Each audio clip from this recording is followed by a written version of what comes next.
शासकीय उपजिला रुग्णालय तिरोड़ा के कर्मचारियों की लापरवाही से 3.5 साल के बच्चे की मौत हो गई। मितांश भाविक कुर्वे ग्राम चूड़ी तहसील तिरोड़ा जिला गोंदिया की घटना तकरीबन 3:30-4 बजे करीब एक जहरीले सांप ने काटा तो तुरंत शासकीय उपजिला रुग्णालय तिरोड़ा में लाया गया, लेकिन उसका इलाज इस रुग्णालय में नहीं होने के कारण मितांश को जिला अस्पताल गोंदिया ले जाने को कहा गया। तुरंत उपजिला रुग्णालय तिरोड़ा की रुग्ण वाहिका में ले जाया गया, लेकिन एम्बुलेंस में ना ही ऑक्सीजन थी, ना ही उसमें सलाइन लगाने का सामान था। इसलिए मितांश के पिताजी और तालुका प्रमुख शिंदे गढ़ शिवसेना रवि कुमार कुर्वे, विधानसभा प्रमुख शिंदे गढ़ शिवसेना सुशील माहुले, उप सरपंच ग्राम पंचायत चूड़ी के राजू जी भोयर, प्रवीण कुर्वे, विकास कुर्वे, अनमोल जी भोयर का कहना है कि ऐसी गलती कभी नहीं होनी चाहिए और किसी पुरुष और महिला बच्चों की मौत ना हो। Media report Vande Bharat news channel के लिए।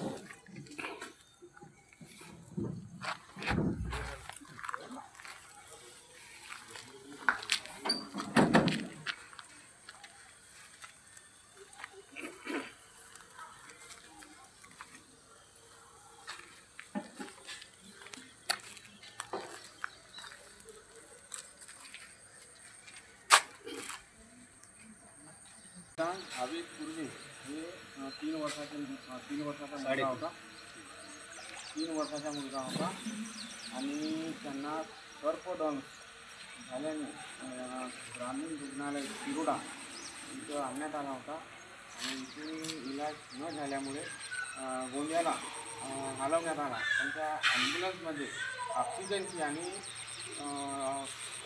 सलाईन लावण्याची व्यवस्था नव्हती, त्यामुळे त्या 3.5 वर्षाच्या मुलाचा एक घटनात्मक मृत्यू झाला। त्याबद्दल राजू भोयर उत्तर प्रदेश चूड़ी हे आम्हाला थोडासा समजा। ही घटना 14/9/2014 आहे। मला पूर्व परिवाराला फोन आलेला होता, पण त्या काळात मी झोपेत होतो। जर मी 4:30 वाजेला मी कॉल बघितला। त्यांच्या शेजारी आमच्या ग्रामपंचायतचे कर्मचारी, पाणीपुरवठा कर्मचारी संजय प्रवीण मेश्राम यांचा कॉल बघतात मी त्यांना कॉल केला, काय झालं मला सकाळी फोन केला म्हणून। त्याने सांगितलं की बाबा असं घटना झाली, भाईच्या मुलाला मितांशला सरकारने बंद केलं आहे आणि त्याला उपजिल्हा रुग्णालय तिरोडा इथं हलवण्यात आलेलं आहे। तर मी तयारी केलं, म्हटलं येतो मी। त्यांनी सांगितलं का बाबा इथून घेऊन गेले, गोंदियाला रिपोर्ट झाली आहे। मग मी 7 वाजे दरम्यान गोंदियाला पोहोचलो। गोंदियाला डॉक्टरशी चर्चा करताना डॉक्टरांनी सांगितलं की बाबा मुलांना 24 घंटे काढले तर मुलगा वाचून जाईल। पण आम्ही 16 तासातच पिकांचा मृत्यू झाला आणि त्यानंतर मी दुसऱ्या दिवशी मग तिसऱ्या दिवशी चर्चा करायला लागली। पण झालं कसा का प्रकार घडला होता आणि परिपूर्ण माहिती नव्हती। तेव्हा मला माहिती झालं की बाबा इथं जेव्हा इथून रेफर केलं तर ॲम्ब्युलन्समध्ये ऑक्सिजन नाही आणि सध्या साधारणतः सलाईन लावण्याची पण जे स्टँड वगैरे नाही। तर प्रशासनाला माझं म्हणणं एवढंच आहे की बाबा जेव्हा फक्त एवढं मोठं बोर्ड लावलं असतात, कोणते सरकारी हॉस्पिटल असो, जिल्हा रुग्णालय असो, त्यानुसार कुठल्याही प्रकारची सोयीसुविधा नव्हती ॲम्ब्युलन्समध्ये। म्हणून आम्हाला मितांश आमच्यामधून निघून गेला असं वाटते।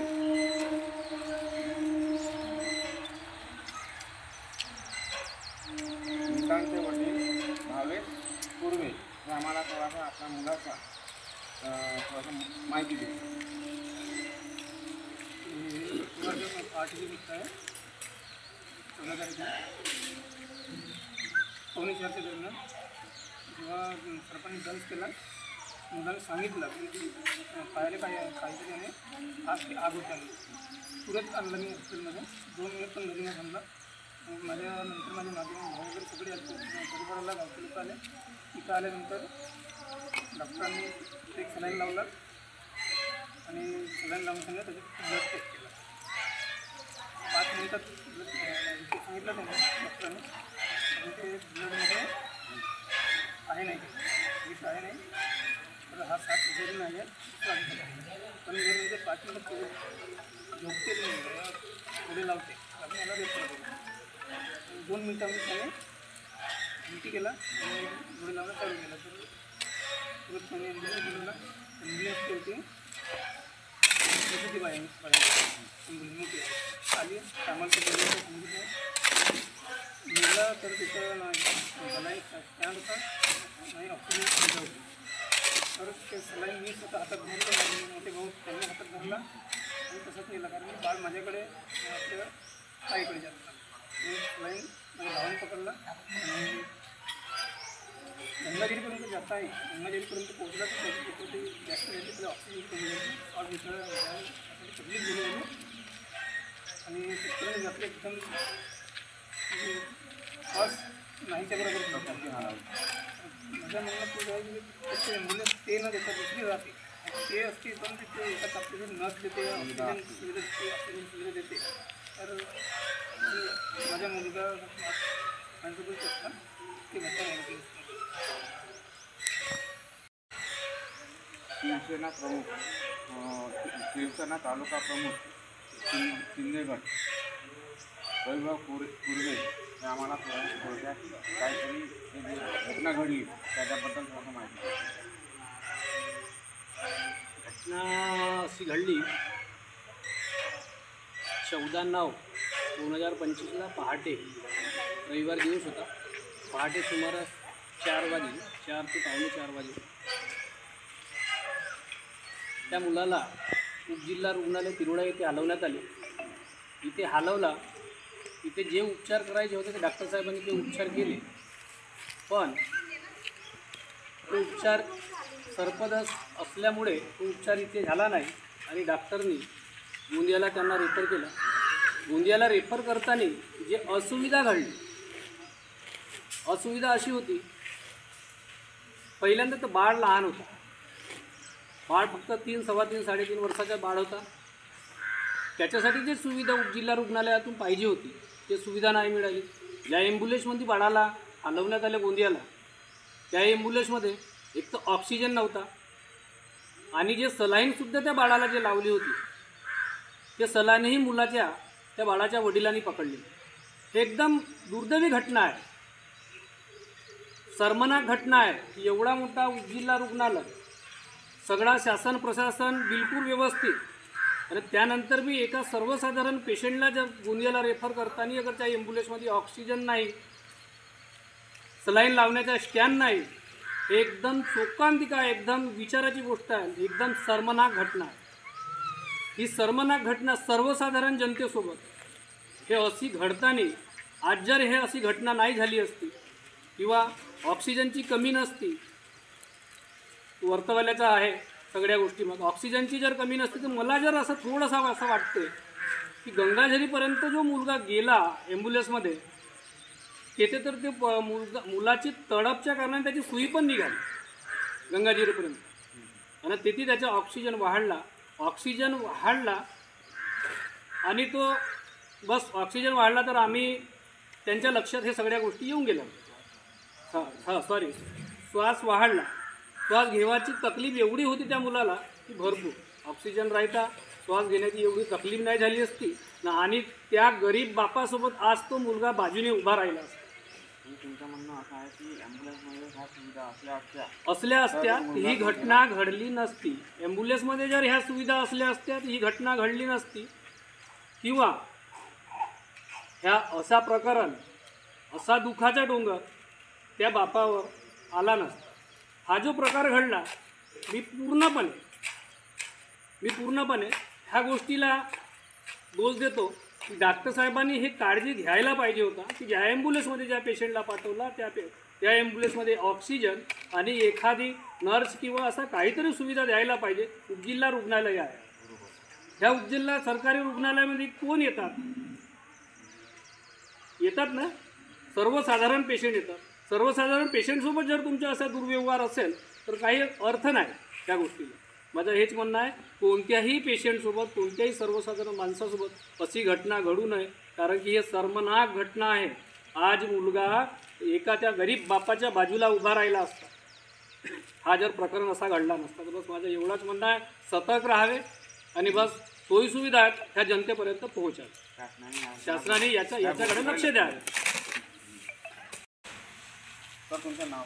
सुशील माहुले, शिवसेना शिंदेगड. 14 तारखेला जी घटना घडली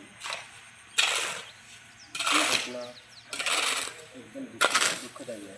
कारण टीव्हीवर मला कॉल आला की राजू भोयर यांचा एक सरपंच, त्यांचा कॉल आला की भाऊ आपल्या घरी कार्यकर्ता आहेत पूर्वी त्यांचे मुलाला सापाने केला आणि हॉस्पिटलमध्ये तिरुड्याला नेताना इथं आणला 5 मिनिटं त्यांनी उपचार केला डॉक्टर. त्यानंतर त्यांनी रेफर केला गोंदियाला.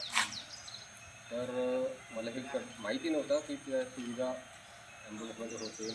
नंतर ती तर घटना घडली, एकदम वाईट घटना झाली आपल्याला, दुःखाची बाब आहे.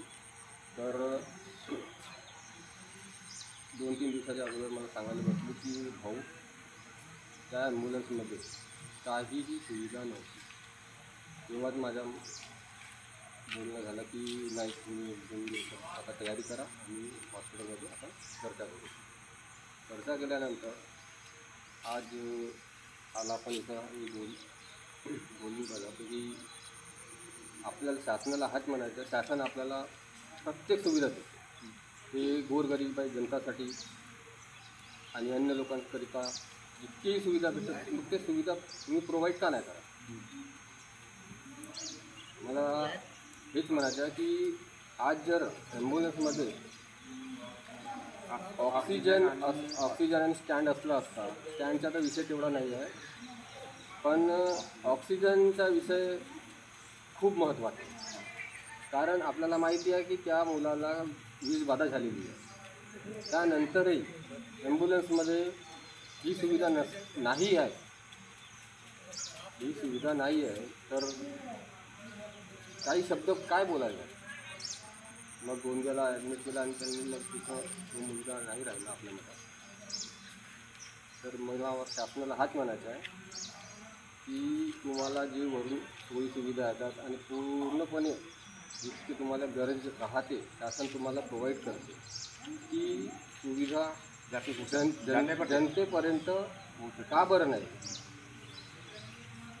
का बरं नाही. आणि शासन तुमच्या हॉस्पिटलला दर्जा देतो 1 क्रमांक 1, क्रमांक 2. मग असल्या सुविधा आता तुमच्या विधीच्या मार्फत दाखवू शकतो की कोणत्या सुविधा इथं या दर्जाची आहेत. म्हणजे तुमचं म्हणणं असं आहे की आज जे घटना घडली ती उद्या कोणावर घडू नये याकरिता शासनाने आणि म्हणजे सरकारी अधिकाऱ्याने या गोष्टीकडे लक्ष द्यावे.